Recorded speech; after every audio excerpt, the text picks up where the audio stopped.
Thank you very much. I want to thank my guests today, Shruti Das Gupta and Jitarth J. Bardwaj, for joining us on that. And we will continue to bring you all the updates on this developing situation in the Middle East. We have some breaking news coming in now in a related development where Spain's foreign minister announces plans to urge the EU to embargo weapons sales to Israel and sanction individuals opposing the two-state solution. Spain will also seek an immediate suspension of the trade agreement with Israel. The minister calls on EU foreign ministers to reject war and support diplomacy in the region.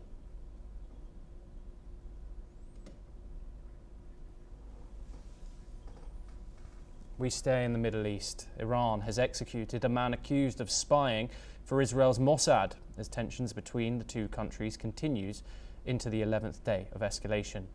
Majib Moyassebi was hanged after Iran's Supreme Court upheld his conviction for passing sensitive information to Israel. Authorities did not say when he was arrested. Iran says it has detained dozens of others in recent days. 22 people were arrested in Qom province for alleged links to Israeli spy agencies. 3 more, including 1 European national, were detained in Kermanshah. Iran's judiciary spokesman says special courts are being set up to handle Israeli-linked espionage cases on an extraordinary basis. Human rights groups say Iran is one of the world's top executioners.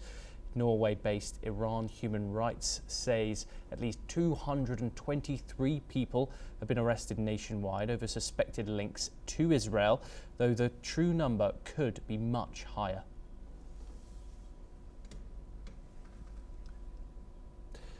A suicide attack struck a church in Damascus, Syria, killing at least 22 people and injuring over 60.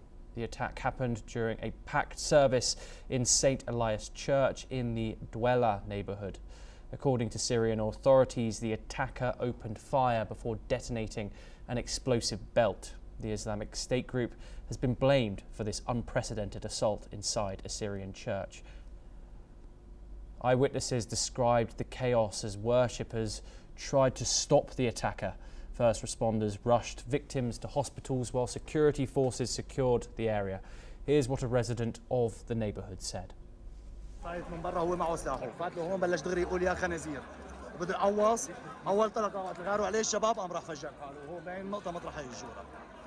وهو فايت عم بيقول لنا عم بيقول لنا يا خنازير شلنا هون اسعفناهم حمل اكثر من 10 عن اللي حملتهم بايدينا الاشلاء اللي شلناها بكياس كمان فوق ال 15 20 كيس.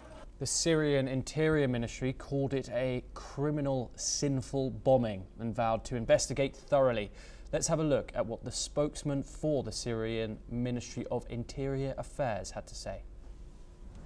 الداخلية السورية التفجير الإجرامي الآثم الذي استهدف كنيسة مار الياس اليوم، والذي تشير المعطيات الأولية إلى كونه ناتجا عن هجوم انتحاري يتبع لتنظيم داعش. وهذه ليست المرة الأولى التي يحاول تنظيم داعش استهداف المدنيين بأعمال إجرامية فيها.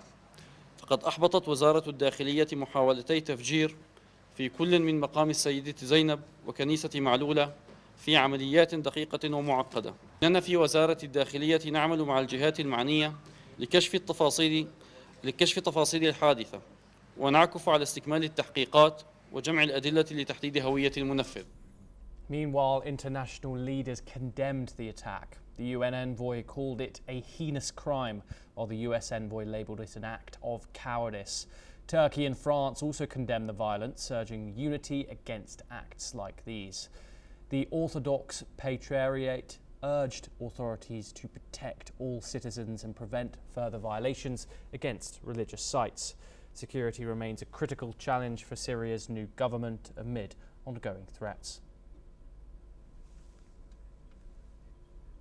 We now turn to Europe. Spain says it will not adopt NATO's new defence spending target of 5% of GDP, calling the figure disproportionate and unnecessary. In a national address, Prime Minister Pedro Sanchez said his government will stick to a 2.1% spending level, which he claims is enough to meet all NATO commitments.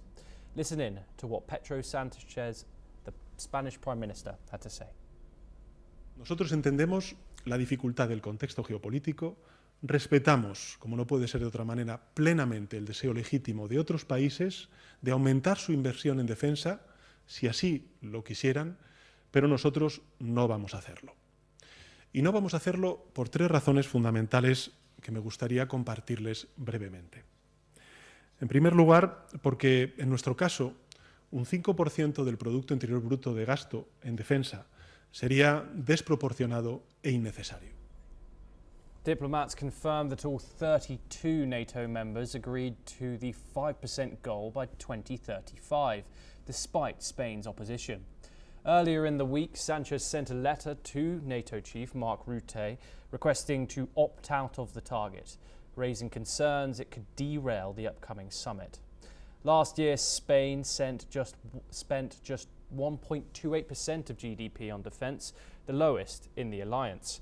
However, Madrid has agreed to speed up efforts to reach the existing 2% target this year.